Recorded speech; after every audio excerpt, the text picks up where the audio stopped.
penso di sì, si sente, sì. Buongiorno a tutti. L'argomento che sono stata chiamata a trattare è un argomento ricchissimo e appassionante. Tuttavia un po' anche complicato, perché voi vi rendete conto, quando noi parliamo di storia, cioè di una dimensione molto ampia, le cose che si intrecciano, le cose da dire sono veramente tante. Quindi ho pensato che forse era opportuno fare il nostro itinerario mettendo a fuoco problemi diversi e alla fine tirando un po' le somme proprio perché l'osservazione di singoli fatti può forse farci capire meglio che cosa sia questo nostro Veneto. I punti da cui vorrei cominciare, perché qualche premessa diventa doverosa non conoscendoci e quindi un po' c'è bisogno di entrare in sintonia, di essere sicuri di trovarci a partire dalla stessa linea nella considerazione del problema. Un problema che salta sempre fuori, che sembra un grosso problema e invece è proprio un problema del niente, è la differenza tra lingua o dialetto. È una lingua o è un dialetto? Ora, voi accetterete, spero, che io parli secondo quello che è il mio ruolo, cioè, sono le mie conoscenze. Per il linguista non esiste assolutamente nessuna differenza tra quella che viene chiamata lingua e quella che viene chiamata dialetto. Dal punto di vista della scienza linguistica esiste solo la lingua, cioè un insieme di segni di cui il parlante è padrone e che sa comporre in modo tale da comunicare agli altri con assoluta naturalezza e proprietà tutto ciò che vuole comunicare, dalle informazioni agli stati d'animo, ai modelli di vita, al modo di vedere una sua filosofia dell'esistenza, alla poesia. La differenza è una differenza di tipo sociale e politico. E questo è il primo punto su cui noi dobbiamo fare chiarezza. Ma non per dire che al linguista non deve interessare la dimensione sociale o politica, in fin dei conti ognuno di noi è persona a tutto tondo, ma per capire cosa sia successo nella loro lunga e interessante storia a queste nostre parlate, a questi nostri dialetti.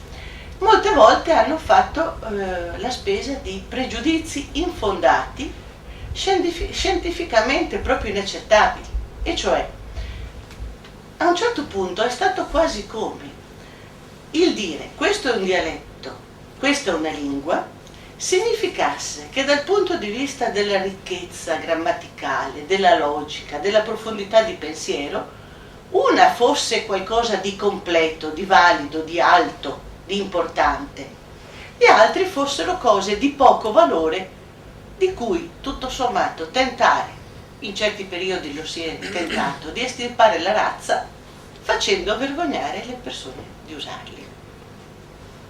E questo è un punto fermo e comincio la storia dai periodi forse più vicini, perché non è stato sempre così. Per esempio l'approccio ottocentesco nei confronti dei dialetti è radicalmente diverso da quello che c'è stato attorno alla metà del Novecento. Ecco, questa è una prima, chiamiamola premessa doverosa. E cos'è un dialetto allora? È lo stesso che chiederci cos'è una lingua. Anche qua, vedete, dobbiamo un po' essere cauti, perché forse tutti noi, anzi direi tutti noi tranquillamente, anche se non vi conosco, siamo un po' condizionati da quella che con una parola non bella chiamo scrittocentrica. Cioè, quando noi pensiamo a una lingua, mettiamo la lingua scritta come punto centrale. E allora è logico che se io parto da questa idea di lingua falsa, che la linguistica non può assolutamente accettare, Se io parto da questa idea di lingua, cominciano i problemi per il dialetto, perché io ero solita dire, scherzando ai miei studenti, se io cerco di gustare uno strudel e lo misuro con l'idea che ho della pizza, o viceversa, troverò che lo strudel non è un buon cibo, perché non ha i requisiti che deve avere la pizza, e viceversa. Scritto e parlato sono due modi diversissimi di far funzionare la lingua, ma allora quando io dico che il dialetto è lingua, che cosa intendo per lingua? Naturalmente io intendo ciò che il linguista intende per lingua. E adesso, per non andare troppo a tediare con terminologie che non sono adatte, insomma, al nostro incontro di un sabato pomeriggio, userò un'immagine, che poi non è un'immagine mia, ma è un'immagine che è stata usata per far capire il problema da uno dei più grandi linguisti, anzi il fondatore della linguistica moderna, Ferdinand de Saussure. La lingua è una sorta di gioco di scacchi e il parlante, che è la vera grammatica della lingua, ogni parlante è la grammatica della sua lingua. La grammatica di una lingua non è il libro con le norme prese dall'esterno e scritte mettendo al bando certi usi senza che ci sia motivo di metterli al bando. Il parlante, quando vuole dire qualcosa nella sua varietà materna, sa come muovere i pezzi. E allora, ad esempio, ma qui non mi dilungo, sarebbe interessante fare una lunga panoramica all'interno del Veneto, come si domanda, vusto, vutto, vo, tutti vol, e così via. Sono tutti modi grammaticalmente interessanti e ugualmente importanti di spostare i pezzi nella scacchiera. Ogni parlante sa come muovere questi pezzi. Questa è la lingua. Allora, quando io parlerò di Veneto, e lasciamo stare se qualche volta lo chiamerò dialetto, se qualche altra volta lo chiamerò lingua, voi non darete valore a questo, perché avrete già capito che se io parlo da linguista, in qualsiasi modo lo chiami, è sempre solo lingua, naturalmente ben conscia che però a livello politico, culturale e sociale ci sono delle differenze, che sono differenze di rapporto col potere e nient'altro. Non hanno niente a che vedere con l'intelligenza, con la cultura, con niente, solo rapporto col potere. Ecco, questo è un filone. Per restare all'interno di questo filone, che poi sarebbe interessante percorrere, perché non mi soffermerò, ma un paio di esempi vorrei farveli. Ad esempio, se io prendo una serie di espressioni dialettali, vi chiedo scusa, i dialetti sono per alcuni versi tanto simili, perché lingue orali, per altri versi tanto diversi anche tra vicini di casa, un po' come il modo di mangiare, di fare, così, siamo uguali e siamo diversi al tempo stesso. E quindi io dirò dei modi di dire che non coincidono, delle forme che non coincidono naturalmente e necessariamente con quelle usate da tutti voi. Ma io sono certa di una cosa, che i meccanismi sì, quelli tutti possiamo riconoscerli, perché alla base c'è un meccanismo che funziona grosso modo secondo una stessa regolarità. Per esempio, ho modi di dire come andare a Usma, andare de Remenon, batter brocche, batter cassa, battere il cul, battere il formento, tutta una serie di verbi che purtroppo un certo approccio sbagliato al dialetto, andare dentro, andare fuori, andare su, andare su, ha persuaso alcune fasce di parlanti che in realtà erano delle cose un po' più brutte che entrare, uscire, cioè verbi fatti da una sola parola. E questo non è vero. A queste forme della dialettalità io devo guardare come a una gran ricchezza e semmai me ne posso servire per educare scolasticamente l'alunno a un'elasticità. Le lingue germaniche hanno questo stesso modo di produrre il significato.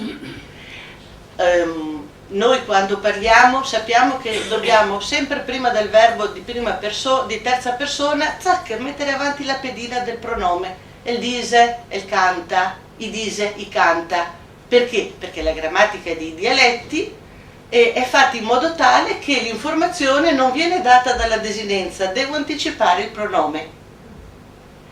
E questa è una ricchezza che mi apre poi a scoprire altre ricchezze di altre lingue. E qui la chiudo perché altrimenti mi appassiono e rubo troppo tempo. Ma c'è un'altra cosa, invece non la chiudo perché c'è un'altra cosa che mi pare utile dire. Noi quando, guardate, io faccio una cosa perfida a ogni inizio di semestre con i miei studenti. Scrivo una serie di parole alla lavagna. Le prendo dal dizionario di italiano e quindi sono parole che sono italiano e dico, voi che siete persone istruite, perché se siete arrivati a questi banchi istruite dovete esserlo, ditemi se voi in un compito di un vostro alunno trovate una di queste parole, la considerate corretta o non corretta? Non andrete certo a insegnare italiano senza sapere l'italiano. Ebbene, vi ho già detto prima, no? Perfidamente scelgo le parole con cattiveria e gli studenti mi dicono sempre no, non sono italiano, e invece sono italiano. Perché la prendo così alla larga? Perché vedete, scusatemi una parola tecnica, l'italo-romanzo, che è storicamente, ed è l'unico modo in cui si possa definire la nostra lingua, l'insieme di quella che è stata la lingua letteraria e di tutti i dialetti che sono stati parlati, in realtà è una sorta di mosaico interessante multicolore in cui affiorano dei colori, delle tinte, delle regole e dall'una e dall'altra parte senza che ci siano delle cesure troppo nette. Conoscere perciò bene una qualsiasi di queste varietà diventa una strada importantissima per conoscere bene anche le altre. Conoscere bene un dialetto diventa un modo prezioso per imparare meglio anche la lingua che ci serve come lingua unitaria per determinate funzioni. Allora, come non si riconosce la parola come italiana perché non fa parte di quel lessico che ognuno di noi usa, per esempio, uno se trova nel compito dell'alunno forme come bevare, ritiene che sia un dialettismo e vada cancellato. Il problema è che nessuno si sogna di dire al bambino guarda che invece che bevar, se tu vuoi parlare in italiano puoi scrivere bevere, si dice bere, ma bevere è una parola dell'italiano. Se un povero bambino viene mortificato perché raccontando dice che ha aiutato la mamma a sbratare la tola, per carità, lo fai diventare muto perché non gli sai dire cosa dovrebbe dire per dire quello che lui vuole dire. Lui sa bene muovergli i suoi pedoni degli scacchi. E in italiano c'è benissimo sbrattare. E io scommetto che nessun insegnante direbbe al bambino guarda, non sbrattare, ma semplicemente sbrattare con 2 T, secondo una regola facilmente accessibile, ed è italiano, credetemi, andate a vedere un vocabolario, lo trovate. Adesso sì, chiudo veramente, ma vedete, se noi non avessimo per il dialetto questa sorta quasi di paura, di senso di disorientamento, dico noi la classe insegnante soprattutto, noi scopriremmo che è una ricchezza enorme all'interno del mondo delle lingue romanze per capire delle regole e saperle applicare anche ad altre regole. E la terza volta che vi prometto che la smetto, non la smetto ancora perché ad esempio ci sono altre parole, ci sono altre forme che di solito vengono indicate come forme di cui no dai, se tu vuoi parlare bene, non mostrarti sciocco, dimostrarti intelligente, non usare questi modi di dire. Per esempio, de orbon, de gobon, insonton, zenocion, che sono una tipicità. Ebbene, questi sono una forma assolutamente interessante e ricca di formare l'avverbio, col suffisso one, che anche in italiano, carponi, ginocchioni, sono dei suffissi specifici di cui il dialetto veneto è più ricco, per dare un'idea di un avverbio che indica una situazione del corpo. Quindi vedete la raffinatezza anche di quella lingua che senza tante grammatiche scritte i nostri antenati ci hanno attraverso la storia tramandato. E questo è un mio approccio, forse non molto diacronico, ma secondo me prioritario per parlare di storia e intenderci quando poi parleremo di storia.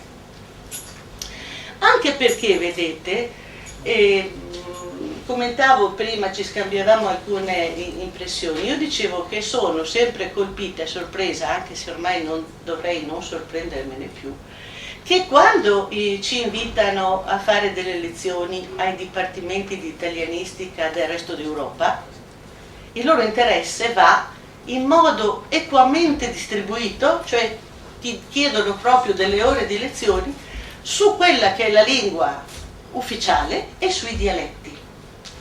Perché quando si studia italiano all'estero c'è proprio questa coscienza precisa. Io ogni anno al mio corso di dialettologia ho circa la metà degli studenti che sono qui con Socrate, con l'Erasmus, e vengono da diversi paesi e vengono proprio a frequentare, mandati dai loro insegnanti, le lezioni sui dialetti.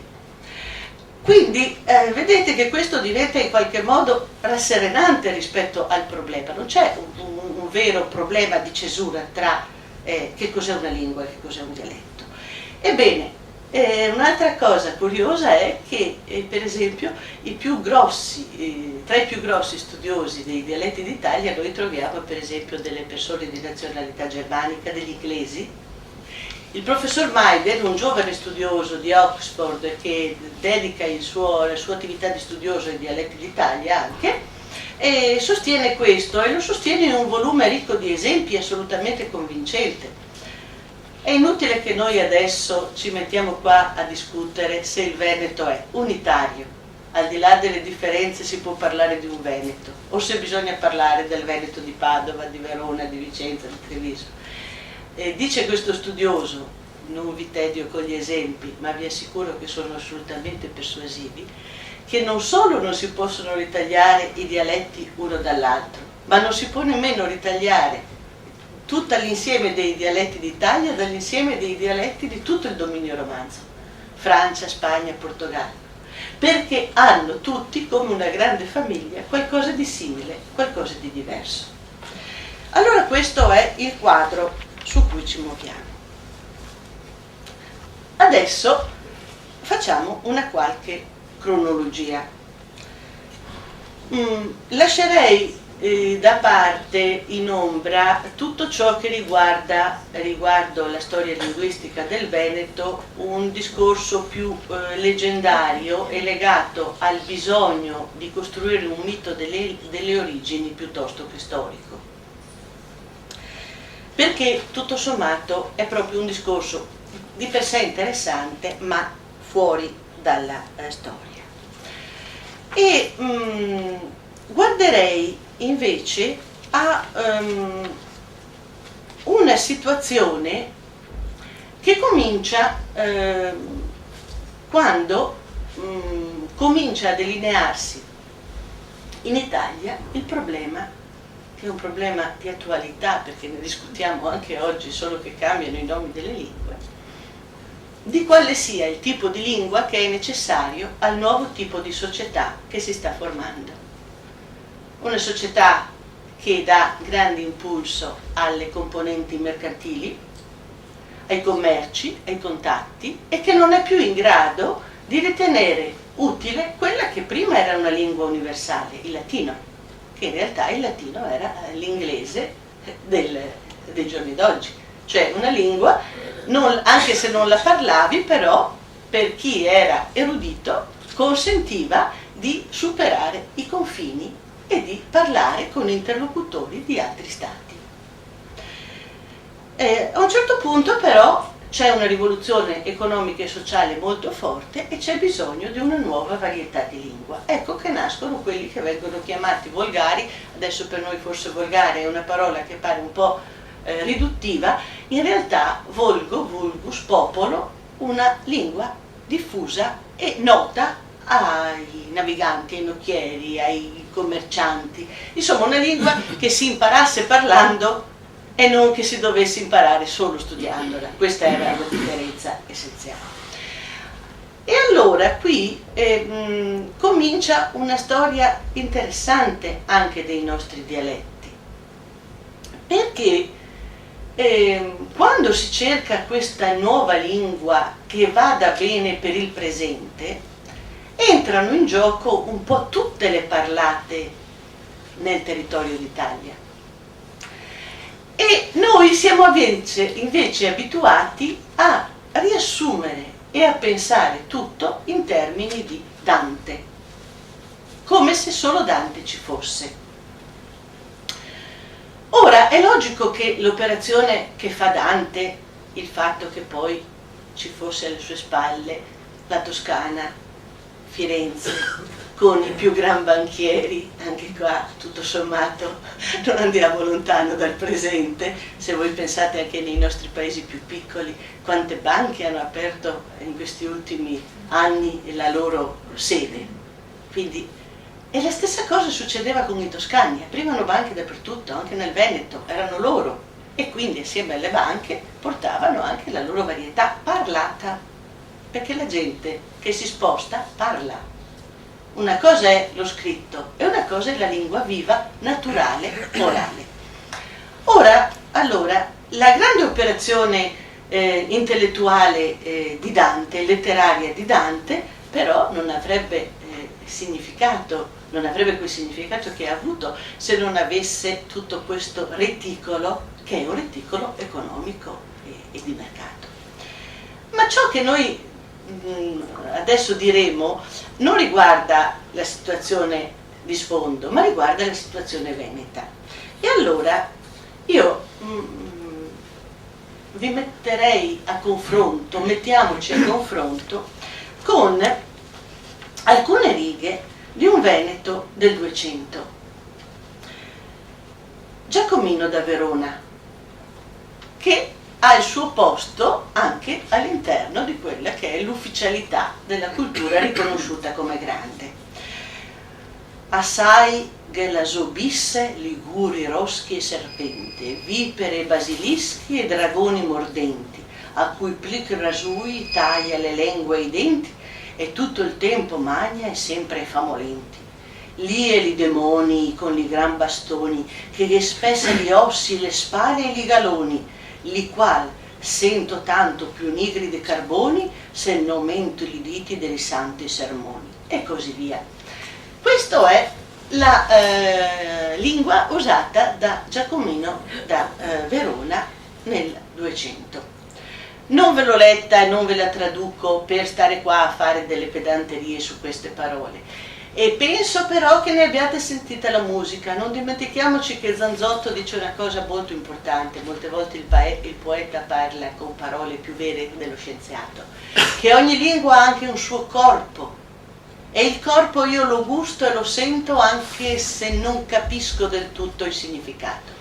La lingua è anche questo. D'altra parte i ragazzi perché cantano inglese? Perché si adatta bene ai loro ritmi scatenati. Non c'è niente di brutto, non c'è niente da demonizzare. Sono momenti, sono fasi della storia. Tornando al nostro Giacomino da Verona, però, ecco, l'importante è capire questo, che quando Giacomino da Verona scrive questi versi, non intende porre nelle pagine scritte la varietà di veronese che lui parla eventualmente in quel periodo, ma vuole fare un'operazione che fa concorrenza a Dante, cioè vuole tentare di creare un modello di lingua letterario che sia talmente persuasivo per gli altri dotti da essere assunto come modello per tutti. Ecco allora che noi dobbiamo aver presente questo quando ripercorriamo la storia dei nostri dialetti, che i dialetti nascono assieme, nella stessa culla del volgare, di quello che chiamiamo volgare, ma ben presto la strada del volgare scritto si separa da quella del volgare parlato, e il volgare scritto mira a delle operazioni che lo confermino come lingua normata dall'esterno, con regole scritte, con errori, con qualcuno che le insegni, eccetera, mentre la libertà di quelli che chiamiamo dialetti, e per questo non mi dispiace chiamarli dialetti, è proprio quella che ogni parlante resta libero di usare con piena libertà e senza che nessuno dal di fuori gli dica è giusto, è sbagliato, o che debba leggere una pagina di libro per imparare come dire, basta che viva in situazione, che quella è la sua lingua di cui è totalmente padrone. Questa è il dialetto e la ricchezza del dialetto. Ma torniamo all'interno della nostra storia. E anche qua io mi sono illusa di fare un qualcosa che non sia prolisso e che dia dei flash. Se l'operazione non riesce farò solo confusione, ma speriamo che riesca. Allora, detto questo, guardato al momento in cui contemporaneamente a tanti altri autori abbiamo questa nostra figura veneta importante, Giacomino di Verona, e servendoci di Giacomino di Verona per capire come siamo già nel canale della lingua scritta, non di quelli che poi chiameremo dialetti, quindi si cerca un modello da imporre agli altri come superiore perché venga usato da tutti, al di fuori del Veneto anche, venga riconosciuto un buon modello di lingua. E nel XV secolo, facciamo un salto, ma se andiamo anno a anno qua non ci basta il tempo che ci è stato anche abbondantemente insegnato, nel XV secolo ad esempio noi abbiamo molte lingue in Italia cancelleresche, e cioè le diverse corti, poi le diverse aggregazioni di potenti, non vado a toccare la storia che tutti conoscete, avevano nei loro palazzi scrittori, studiosi e si erano formati questi volgari parlati che erano con delle precise caratteristiche, è chiaro? Ebbene, in questo periodo c'è una grossa pressione che diciamo è forte soprattutto nella prima metà del Cinquecento, da parte di molti potenti, la corte di Napoli, di Roma, di Urbino, di Mantova, di Ferrara, che premono per dire mettiamoci d'accordo su questo, si prenda la lingua cancelleresca, che poi sarebbe un po' come dire la lingua dei burocrati raffinata, e si faccia di questa la lingua con cui noi ci scambiamo ambasciate. Ebbene, sapete chi è l'unica potenza che si oppone a questo? Venezia. Venezia non ne vuole sapere. E allora anche qua, facendo un discorso molto rapido che noi potremmo anche approfondire, ma che mi preme solo di dare nelle sue grosse linee, poi potete andare alle varie cose scritte in cui è spiegato più passo passo ciò che succede. Pensiamo a due cose, perché non vi dispiaccia, visto che qui siamo tra persone che apprezzano la parlata, perché non vi dispiaccia questo atteggiamento di Venezia? Diciamoci due cose. Una cosa è, al presente, tutti sono d'accordo nel dire che il veneziano intendo Veneto, perché anche là c'è poi il discorso, è la varietà assolutamente più parlata di queste lingue orali nate 1000 anni fa e poi cambiate nel corso dei tempi. Quindi noi non possiamo dire che questo tipo di atteggiamento di Venezia ha prodotto dei danni alla nostra parlata, al nostro Veneto, perché abbiamo le prove dei fatti. Il Veneto ancora oggi è parlatissimo. La politica di Venezia qual era? Ed è proprio espressa chiaramente da Pietro Bembo, che poi è uno dei grossi nobili veneziano, uno dei grossi teorici della questione della lingua, e dice: guardate, la lingua parlata bisogna lasciarla al dominio e alla padronanza dei parlanti, che se la parlino con le loro regole, con la loro spontaneità, senza interferire. La lingua per usi ufficiali, invece, deve essere una lingua in qualche modo asettica, con norme esterne, ben regolata, con un codice, insomma, che consenta a chiunque di accedervi con delle regole precise.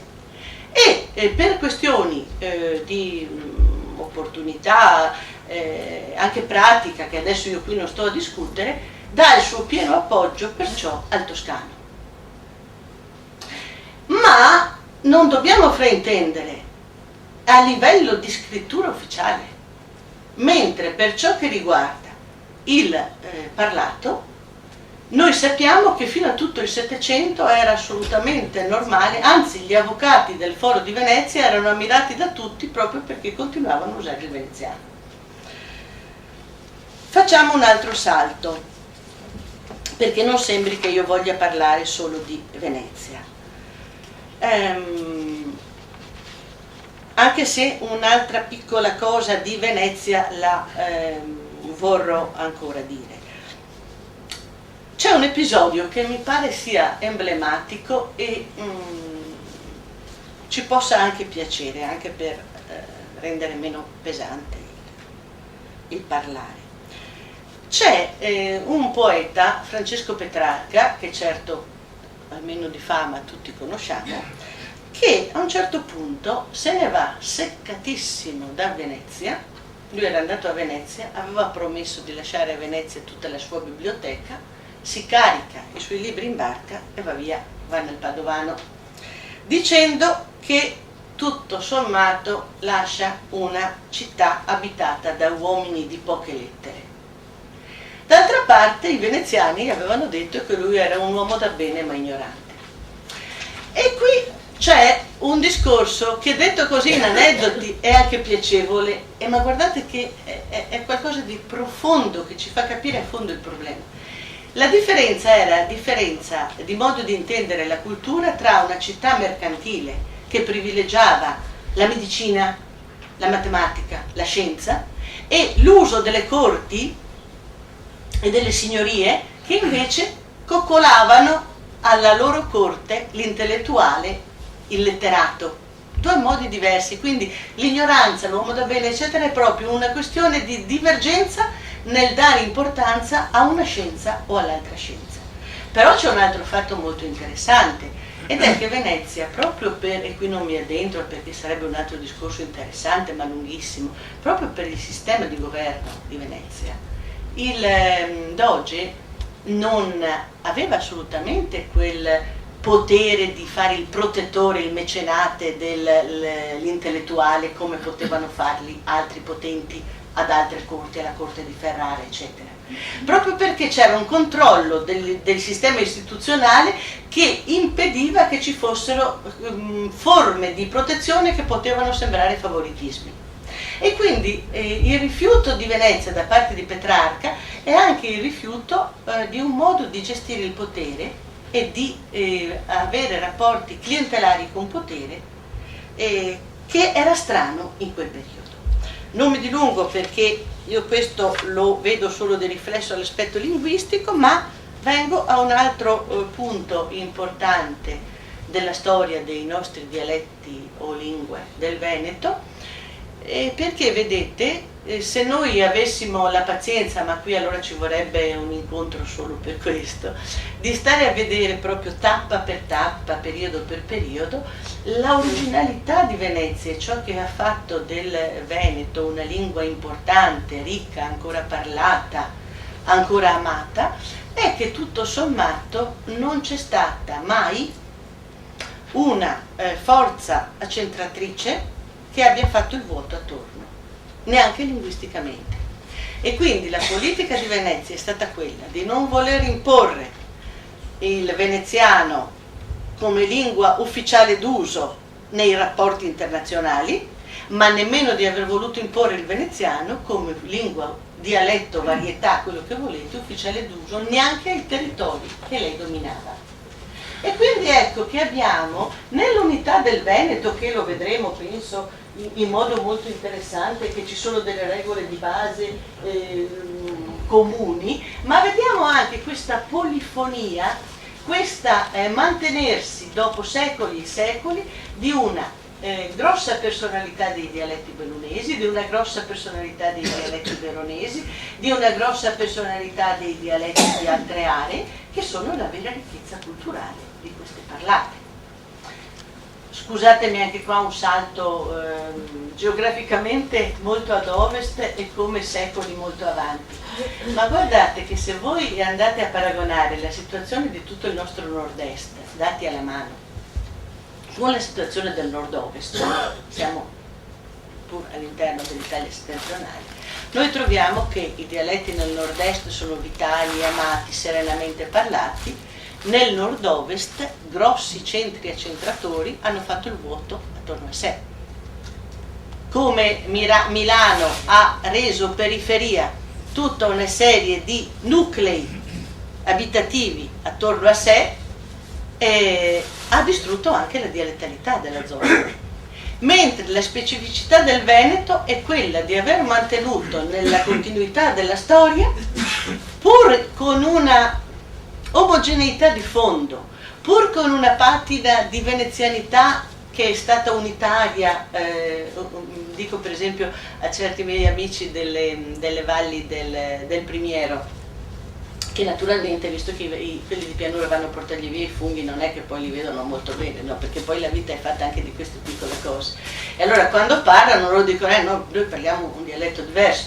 E io dico, sì, è vero, però dentro il vostro dialetto ci sono tante e tali parole che erano nel veneziano del Settecento, dell'Ottocento, voi nemmeno ve ne accorgete, ma ci sono. Il che vuol dire che al di là delle percezioni, delle apparenze, della superficie, noi abbiamo delle omogeneità di fondo molto interessanti e molto unificanti. Un altro piccolissimo flash, siamo arrivati al 500, è che ad esempio abbiamo, e anche qua vado proprio per sommi capi, due grossi personaggi nel 500. Uno Andrea Calmo, veneziano, e uno Angelo Beolco, pavano. Ebbene, e un terzo, anzi, perché non sarebbe giusto non ricordarlo, Bartolomeo Cavassico, bellunese, notaio bellunese.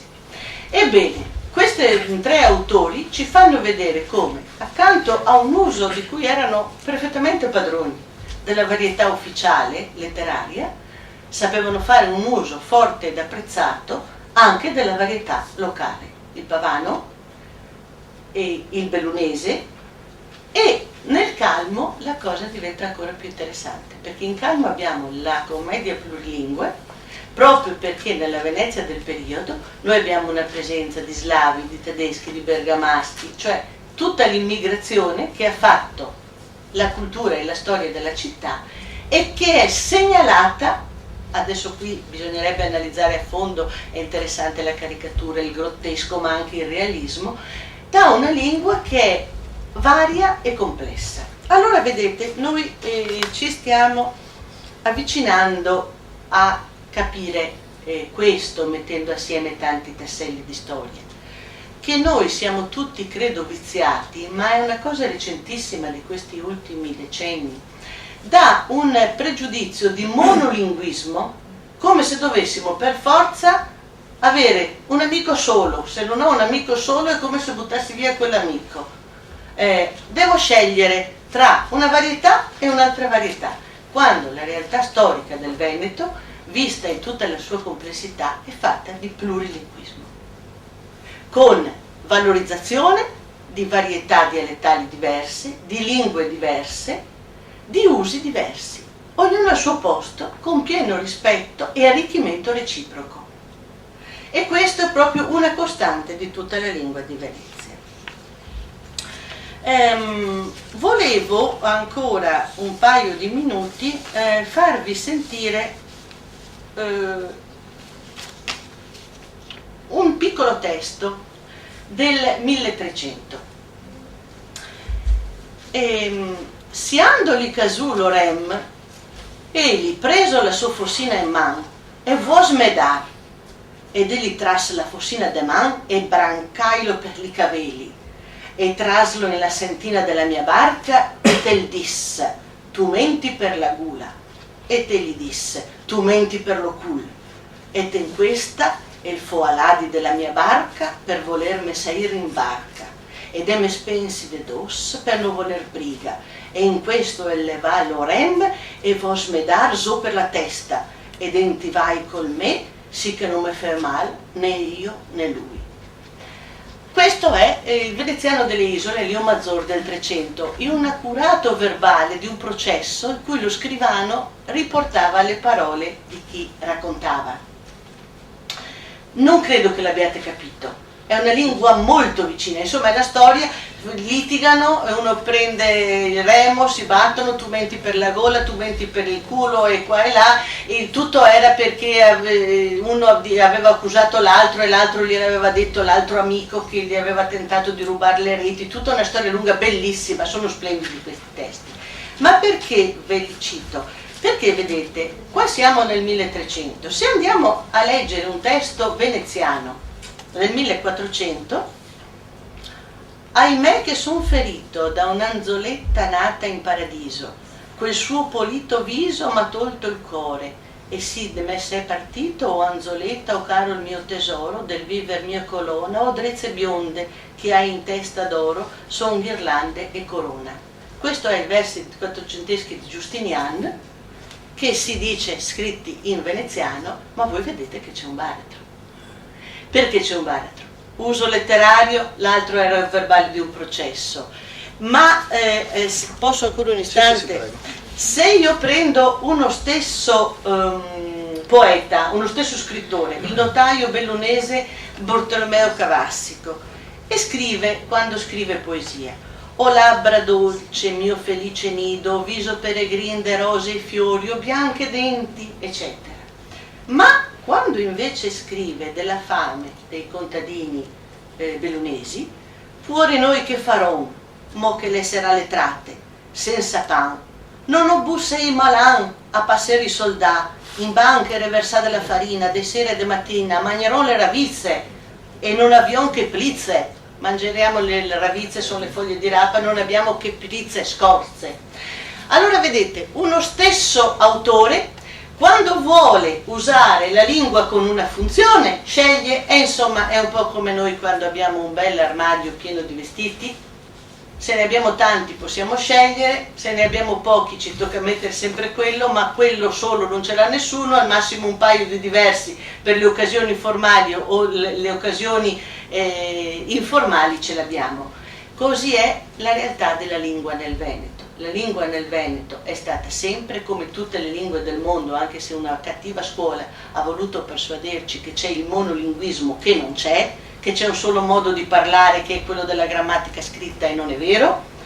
Ecco, la lingua è tutto questo, quindi la ricchezza della lingua veneta è proprio questo, di aver avuto una gran ricchezza, un gran spessore. Ho tralasciato quello che già sapete molto, se volete lo riprenderemo nelle domande, cioè la lingua veneta nel bacino del Mediterraneo, il veneziano all'inizio come rotta mercantile eccetera, ma comunque la sintesi che noi possiamo fare percorrendo attraverso i documenti che noi abbiamo e le attestazioni che noi abbiamo la storia del nostro Veneto è proprio questa, un'enorme ricchezza sia grammaticale, sia linguistica, sia lessicale, ma soprattutto data dalla serena capacità di capire che io posso benissimo, senza tradire la mia lingua materna, avere bisogno per alcuni rapporti, per alcune cose, di un tipo di lingua e riservare un'altra lingua per altre cose, suffragati, non id oggi e allora perché gli studi non c'erano ancora, ma dagli studi fatti recentissimamente dai linguisti che proprio dimostrano che più lingue uno conosce e che una di queste lingue sia un dialetto non fa differenza per il linguista, più ha una predisposizione a imparare a fondo e bene altre lingue. Quindi in realtà direi che come sintesi, e chiedendovi scusa se per voler dire troppe cose per passione verso questa lingua di cui mi occupo, forse ho fatto dei salti un po' giganteschi, ma in conclusione direi che l'importanza, la vivezza e la grandezza della lingua veneta è proprio questa, di essere stata un gran repertorio che ha ben saputo rispondere ai bisogni del parlante nella quotidianità e ancora sa rispondervi, ma ha anche saputo aprirsi a un repertorio più ampio per quei gran rapporti di cui la Repubblica aveva bisogno, senza con questo voler imporre delle rigidità, delle norme, delle strettoie. E qua, e finisco sul serio, chi di voi si interessa anche dell'aspetto giuridico sa che una delle cose interessanti della Repubblica era che anche sul versante giuridico molte volte le soluzioni venivano date ai problemi proprio dopo che il problema si era posto, piuttosto che applicare una rigida normativa che dovesse essere sempre uguale per tutti i casi da risolvere. Ecco, questa è in realtà la ricchezza della nostra lingua.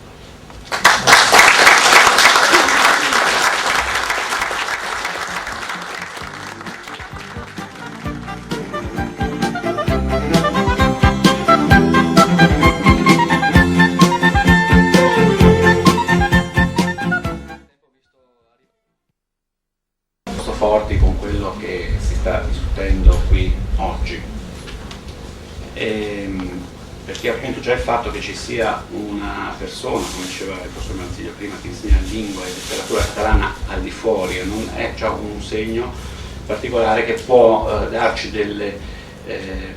qualche criterio sulla discriminazione che non esiste per un linguista, ma che di fatto poi esiste nella nostra percezione. Vorrei parlarvi della lingua catalana così come oggi si presenta. Chiunque di voi vada a Barcellona, che è la capitale della Catalogna Principato, o che frequenti le spiagge della Costa Brava o delle Isole Baleari. È una lingua che ha una normalizzazione, cioè che è stata in qualche modo regolamentata nel 1913 da un linguista che si chiama Pompeu Fabra, sulla base di un modello dialettale, cioè c'è in questo senso un'imposizione, se vogliamo, il modello del catalano di Barcellona, che è quello che ha poi calcato sulle altre modalità di questa lingua al di fuori della Catalogna. Vi do alcuni dati perché forse è girato anche un foglietto sul quale potete vedere la diffusione della lingua catalana e del percorso che ha fatto prima di avere una rilevanza non solo di tipo culturale, ma anche una rilevanza giuridica molto importante.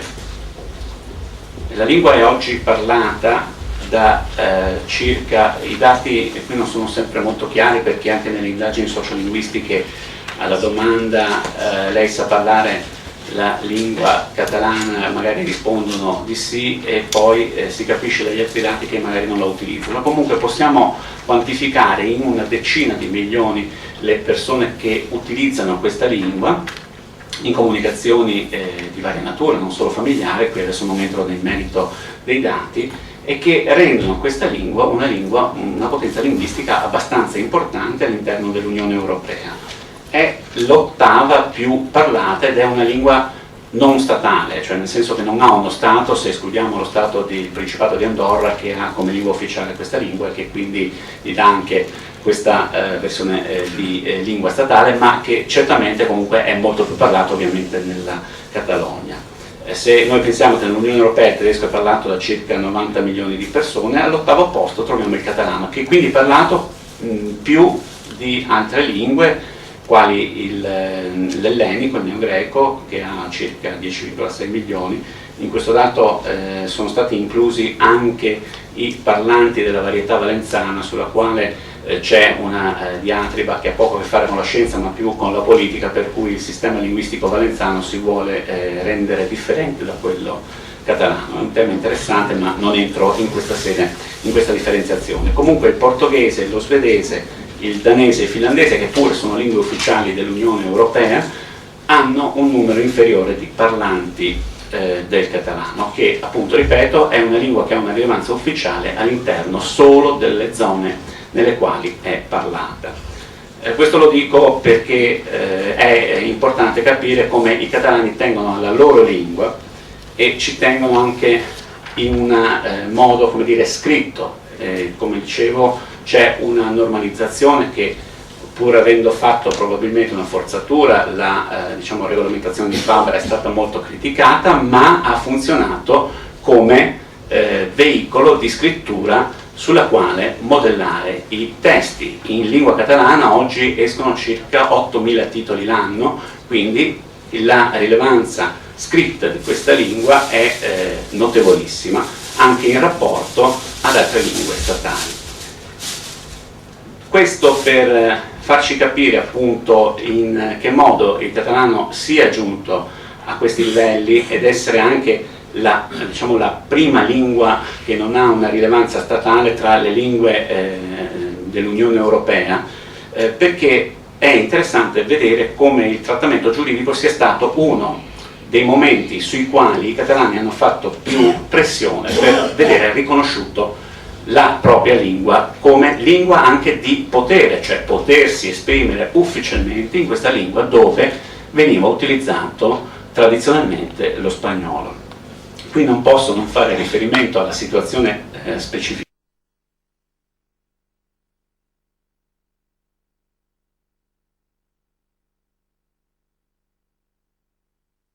parte del franchismo, ha ovviamente in qualche modo motivato molto fortemente la comunità catalana e poi il governo autonomo catalano, che oggi ha competenza esclusiva sulla tutela della propria lingua, in modo tale da fornire tutti quegli strumenti giuridici che possono rendere le due lingue co-ufficiali nella regione catalana, cioè lo spagnolo e il catalano, effettivamente co-ufficiali.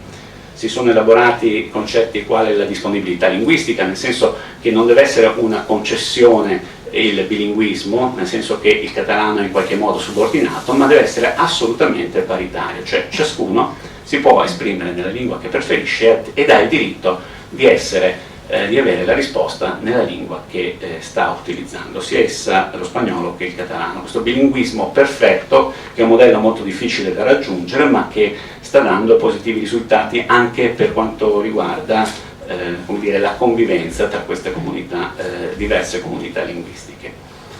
Il catalano è la lingua propria della Catalogna. Questo è importante, l'articolo 3 dello Statuto di autonomia catalano, che risale al 1979, 4 anni dopo la morte di Franco, un anno dopo l'approvazione della Costituzione spagnola. Questo è il primo comma. Il secondo comma recita che ovviamente è co-ufficiale con le altre lingue storicamente parlate in Catalogna e in particolare lo spagnolo. Il catalano però è diffuso non solo in area ispanofona, ma vi voglio ricordare almeno due zone dove è parlato e anzi negli ultimi anni ha conosciuto uno sviluppo notevole, cioè in termini di persone che lo parlano, e cioè il dipartimento dei Pyrénées Oriental a nord della Catalogna, cioè nel sud della Francia, a ridosso dei Pirenei mediterranei, la cui capitale Perpignan è oggi un centro dove la lingua catalana viene parlata in modo abbastanza diffuso, non come auspicabilmente si potrebbe attendere, ma per uno Stato fortemente centralizzato e in qualche caso anche centralista quale la Francia, è di notevole rilievo questo risultato. Si parla anche in Italia, in Sardegna per l'esattezza, nella zona della città di Alghero. Questa non è una curiosità come dire, archeologica, è il retaggio di un passato, delle conquiste della corona catalano-aragonese della Sardegna del XIV secolo, ed è una realtà linguistica che differenzia gli algheresi dal resto dei sardi per questa lingua. Che ci sia questa differenza non vuol dire che poi ci siano delle particolari ostilità o asti, eccetera. La diversità linguistica in genere dovrebbe suggerire anzi tolleranza, perché chi parla molte lingue è in generale più aperto a parlarne altre, è disponibile a parlarne altre che chi magari ne parla una sola. Questo per descrivere la situazione del catalano, che quindi non ha come dire, un'autorità statale. Vi dicevo, c'è solo il Principato di Andorra che ha 60.000 abitanti, che è uno Stato autonomo, che ha il catalano come lingua ufficiale, ma che non ha un rilievo sulla scena internazionale. Voi capite, uno Stato un po' più grande di San Marino non è che pesi molto dal punto di vista politico. E tuttavia il governo autonomo catalano, che invece pur essendo un governo di tipo regionale, ha messo in piedi tutta una serie di presidi per la tutela, la difesa e la diffusione della propria lingua. Vi faccio una fotografia della situazione attuale del catalano. In Italia si studia in 8 università, quindi non è poco per questa lingua, si studia credo più del rumeno, e questo grazie al fatto che la Catalogna contribuisce in solido pagando docenti in madrelingua anche all'Università di Venezia con dei propri stanziamenti. Poi ci sono nell'area del Principato, cioè Barcellona, 2 canali in lingua catalana, TV3 e Canale 33, e poi ci sono le emittenti regionali dell'area delle Isole Baleari e della zona di Valencia. Apro una parentesi su questa regione che è, come voi sapete, immediatamente a sud della Catalogna, perché c'è una questione politica che entra pesantemente in collisione con una questione scientifica, ed è la seguente. Il valenzano è una varietà del catalano occidentale. Chi sa un po' di grammatica storica catalana sa che il catalano ha due grandi varietà, quella orientale, per capirci quella barcellonese, quella occidentale, quella appunto che si parla a Lérida oppure appunto anche a Valencia.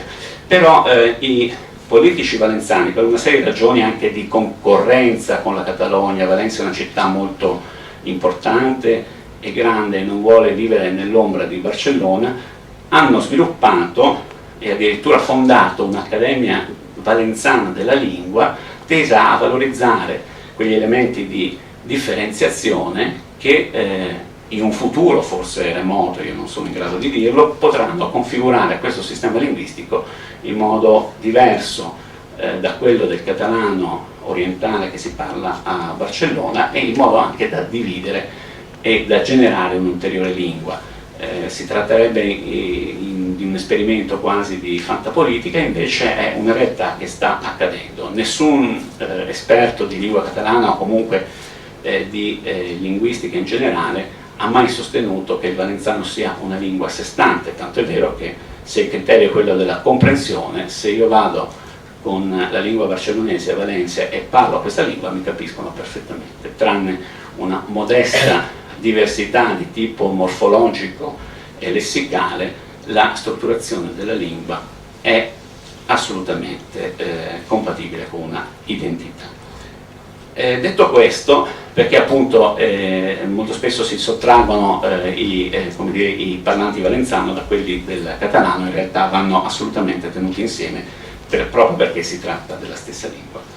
Dal punto di vista giuridico, come vi dicevo prima, è interessante notare come subito dopo la caduta del franchismo, per ripristinare una lingua che ha rischiato di morire letteralmente, un po' come l'ebraico che è stato resuscitato, così il catalano dopo il franchismo è stato mantenuto vivo solo dai parlanti, dalle persone che privatamente lo parlavano in casa e poi con la maggiore tolleranza, si fa per dire, del franchismo lo parlavano anche in pubblico, ma era una lingua moribonda, così come era accaduto nel XVIII secolo con l'avvento della dinastia borbonica e Filippo V, che aveva stabilito il divieto di parlare questa lingua pubblicamente. Ci sono i documenti, quindi si tratta di dati storici sui quali appunto tutti possono fare delle verifiche. Anche durante il franchismo il catalano aveva rischiato di morire. Ebbene, una delle prime leggi promosse dalla Generalitat per la Generalitat del governo autonomo catalano è stata proprio la legge di normalizzazione linguistica, la prima del 1983, che è un articolato piuttosto dettagliato. Le leggi in Catalogna si distinguono da quelle italiane perché hanno un lungo preambolo che spiega a chi legge, anche non è un esperto di diritto, perché si è arrivati a quella conclusione, e quindi fanno una specie di radiografia storica di ciò che era stata la sorte del catalano prima appunto di questa legge. La legge di normalizzazione linguistica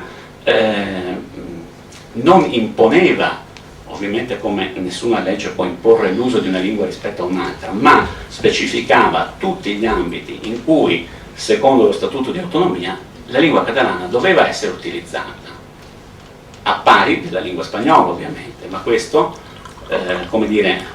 imponeva la formazione di una classe di docenti che non c'era, imponeva tutta una serie di misure per le quali appunto solo un ente politico può disporre e può dare le risorse relative. Questa legge è rimasta in vigore 15 anni e ha portato la lingua catalana a un livello molto più elevato di parlanti e di gente che è in grado di capirla rispetto alla situazione della Catalogna che usciva dal franchismo. E quindi si è resa necessaria una nuova normativa che si chiama Legge di Politica Linguistica. Siamo nel 1998, esattamente un anno prima che venisse approvata in Italia una legge di tutela delle minoranze linguistiche, e questa legge che lascia anche degli ambiti di discrezionalità e demanda a un regolamento poi l'applicazione concreta di alcuni aspetti, impone per esempio, tanto per citare un caso che suscitò grandi polemiche, alle case di distribuzione americane di film doppiati, che ci fosse un'aliquota del meno del 50% di film doppiati o sottotitolati non solo in lingua spagnola ma anche in lingua catalana. Questa è la normalizzazione di una lingua, vivere in quella lingua, e cioè andare al cinema a sentirla parlare, andare al ristorante a leggere il menù, andare in treno a sentire gli annunci in stazione in questa lingua. Diciamo che il catalano ormai c'è riuscito, anche con molto disagio da parte degli italiani, dei turisti che a volte non capiscono questa ulteriore complicazione della vita e della comprensione quando arrivano in Catalogna, invece è un motivo di ricchezza e che anzi dovrebbe essere elogiato da parte di ciascuno di noi quando va a fare il turista. Questa lingua, dicevo, ha ormai questa normalità, libri, film, eccetera, TV che parlano questa lingua. Quindi il parallelismo con quella che è la lingua nostra di questa regione mi pare abbastanza palmare ed evidente.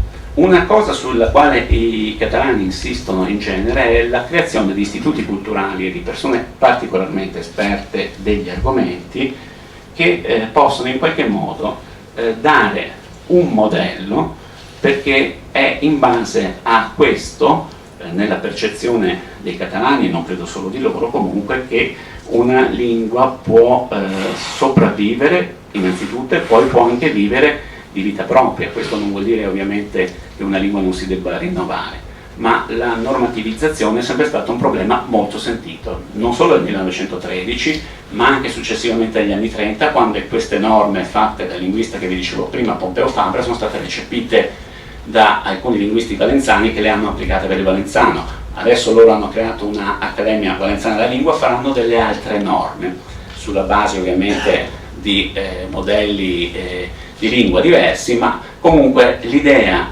della normativizzazione è un'idea che è molto importante all'interno della tutela del patrimonio linguistico e culturale della lingua catalana. Successivamente, quello che diciamo è un altro dei momenti fondamentali della protezione di questa lingua, e già credo che non si debba più parlare di protezione, ma in questo caso di diffusione, cioè di ammettere questa lingua al fatto che sia una lingua studiata come lingua straniera, come può essere studiato il francese, come può essere studiato il tedesco e altre lingue, e predisporre una serie di strumenti che necessitano anche di soldi, e i catalani in questo senso hanno, pur avendo la fama di essere i genovesi, mi chiedo scusa per i luoghi comuni della Spagna, hanno sborsato cifre molto rilevanti per diffondere l'uso e proteggere la propria lingua. In molti casi anche hanno offerto, per esempio, alle aziende che commerciano, cioè che vendono i propri prodotti in Catalogna, di aiutarle a fare le etichette in lingua catalana. Cioè sono tutte piccole cose che assommate fanno diventare questo sistema linguistico un sistema molto vicino a una lingua, tra virgolette, normale, a una lingua di quelle ufficiali statali, per cui quando noi prendiamo, che ne so, un ferro da stiro prodotto in tedesco, abbiamo le indicazioni in 15 lingue, e magari se lo prendiamo in catalano ce lo abbiamo anche in catalano. E questa è la percezione che ci troviamo di fronte a un sistema abbastanza complesso. L'altro elemento che volevo sottolineare è riferito al ruolo dell'Italia in questo senso, poi credo ne parlerà il relatore successivo. In quella legge che citavo prima del 1999 il catalano è ammesso a tutela. È vero che però l'Italia non ha firmato una carta europea prodotta dal Consiglio d'Europa assieme alla Francia per la tutela delle minoranze linguistiche, anche se è vero che poi ha approvato appunto questa legge nel 1999. È una legge importante ed è una legge, questa legge italiana, per cui i catalani si sono mobilitati. Chi andava in internet nei giorni immediatamente precedenti la discussione di questa legge in Senato, io ho ricevuto decine e decine di mail che mi invitavano con un indirizzo di posta elettronica a esercitare pressioni sul Senato italiano. Perché? Perché siccome i catalani temevano che non si includesse tra le lingue protette o ammesse a protezione la loro lingua, invece la cosa si facesse. È evidente che devono essere arrivate un numero di mail piuttosto rilevante, o comunque che già nella mente del legislatore c'era l'idea di includerlo, che questa lingua è stata inclusa. E questo significa dare importanza alle cose, cioè a quello che poi struttura l'idea nazionale dei catalani, che l'idea nazionale dei catalani è strutturata essenzialmente sulla loro lingua. Non è che abbiano diversità razziali da mettere come differenziazione, occhi azzurri, capelli biondi, no, semplicemente, o religioni diverse, assolutamente no, è solo la lingua e il modo di esprimersi, che è un mondo ovviamente, ed è un mondo inclusivo, come dicono loro, cioè l'idea dei catalani non è quella di, come dire, noi siamo i migliori della classe. La nostra è una piccola letteratura, lo potete leggere in molte storie della letteratura catalana, e tuttavia è una storia che ha appunto una durata equivalente alla storia della letteratura italiana, a quella della letteratura spagnola, eccetera. È un contributo, uno dei tanti ovviamente, ma che dalla frammentazione, per usare un termine che piace ai linguisti, della Romagna è nato, e cioè un altro dialetto del latino che è diventata lingua e che ai catalani sta a cuore che sia così, e ancora oggi appunto fanno di tutto e faranno sicuramente ancora di più perché questa lingua possa prosperare. E questo va anche a vantaggio mio, che insegno questa lingua ovviamente, e ci tengo che sia ovviamente parlata. Michele poi è uno dei pochi laureati in catalano, quindi lo sa benissimo. Volevo introdurre un piccolo elemento di raffronto con le altre realtà regionali della Spagna, vedendone anche la diversità oggettiva di trattamento. Noi abbiamo un caso che è diventato di dominio pubblico in Italia, quando, soprattutto dopo l'11 marzo a Madrid, quando si è pensato per un momento che fosse l'ETA a aver messo quelle malefiche bombe, e l'ETA è una delle espressioni del nazionalismo basco. I baschi hanno una lingua che è appunto la lingua basca, di origine non indoeuropea, una lingua molto complessa, agglutinante, che ha e gode di una tutela pari a quella del catalano, ma che in qualche modo forma solo parzialmente parte dell'identità basca. L'identità basca è molto più complessa, è molto più radicalizzata in molti casi, ed è quindi come dire, una identità separativa, non maggioritariamente ma in buona parte, perché se non fosse così l'ETA sarebbe già sparita da tempo, e invece vive e ha purtroppo anche buona salute. Questa lingua non però dispone di una tradizione scritta, né solo recentemente c'è stata una normativizzazione scegliendo una modalità della lingua basca. E questo cosa ha significato? Che il basco ovviamente è molto meno parlato e molto meno utilizzato rispetto al catalano nell'ambito di sua competenza territoriale. Ciò non significa che non sia in fase ascendente, attenzione, perché diciamo che anche la realtà basca è una realtà molto complessa e offre per noi italiani gli aspetti di interesse, come riflessione di tipo anche politico, cosa che purtroppo con gli attentati non si è fatto, perché non è mai stato intervistato un esperto, se non in un caso un esperto di problemi baschi. In Italia è vero che ce ne sono pochi, ma ci sono, bastava sentirli, e magari invece si preferisce sentire, che ne so, qualche vedette di turno, tanto per fare appunto ascolto.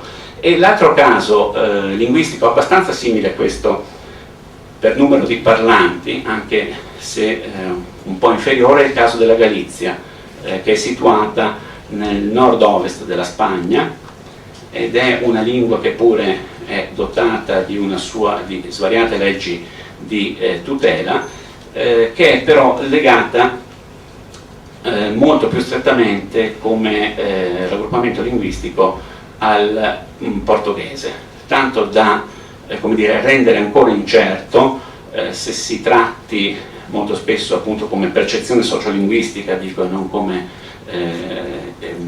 rivendicazione di tipo come dire, scientifico, se si tratti di una percezione di dialetto da parte delle persone che la parlano, o piuttosto di lingua, dialetto del portoghese intendo.